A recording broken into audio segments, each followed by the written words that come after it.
Today, on Running to Him, we are to be free from encumbering pledges because they can prevent a complete walk with God. If you're joining us and going through Proverbs, today's reading is Proverbs chapter 6, verses 1 through 2. Proverbs 6, 1 through 3 from the New English Translation says this: My child, if you have made a pledge for your neighbor and have become a guarantor for a stranger, if you have been ensnared by the words you have uttered and have been caught by the words you have spoken, then, my child, do this in order to deliver yourself, because you have fallen into your neighbor's power. Go, humble yourself, and appeal firmly to your neighbor. Solomon points directly at committing yourself monetarily to someone else, but I'd like to take this concept a little further. At one point or another, we all have committed to something that stops us from completely fulfilling our walk with God. Many times this happens with the best of intentions, but snowballs into something completely different. We live in an overcommitted world. There is no longer any time just to worship and relax. Take a look at your Sunday schedule.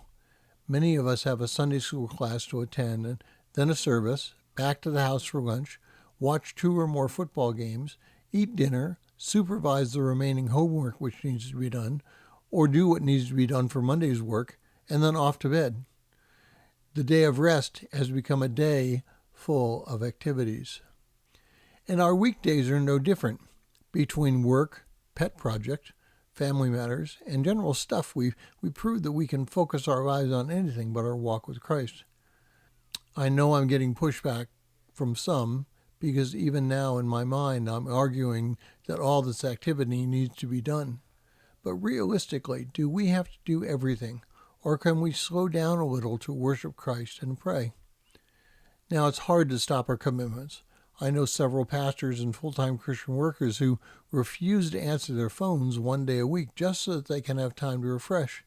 And we all need that. In Exodus chapter 20, verses 8 through 11, Moses directs the Israelites to observe a 24-hour period in which none of the normal work activities would take place.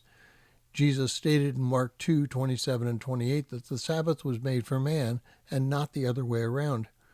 We are to purposely seek time to rest. And that brings us to how we accomplish that rest in our world. The method is simple. It comes down to being purposeful in what we do.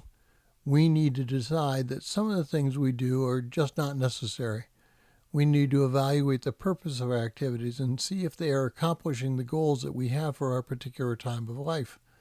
As our children grow, our activities will change. As we age after our children are gone, we will again have to change.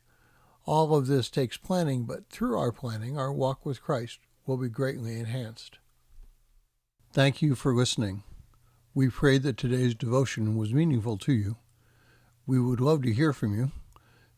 You can use either Facebook or YouTube to like, subscribe, share, and tell others about us. If you would like to contact us, you can reach me at phineasjacobus@runningtohim.net.